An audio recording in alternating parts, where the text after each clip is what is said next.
श्रीमदात्मने गुणैकसिन्धवे नमः शिवाय। धामलेशधूतकोकबन्धवे नमः शिवाय। नामशेषितानमद्भवान्धवे नमः शिवाय।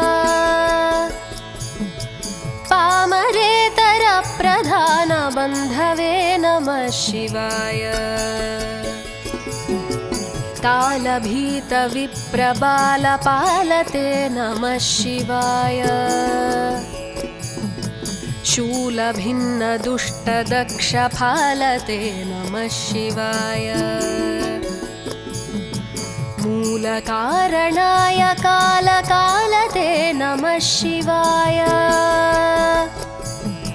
पालयाधुना दयालवालते नमः शिवाय।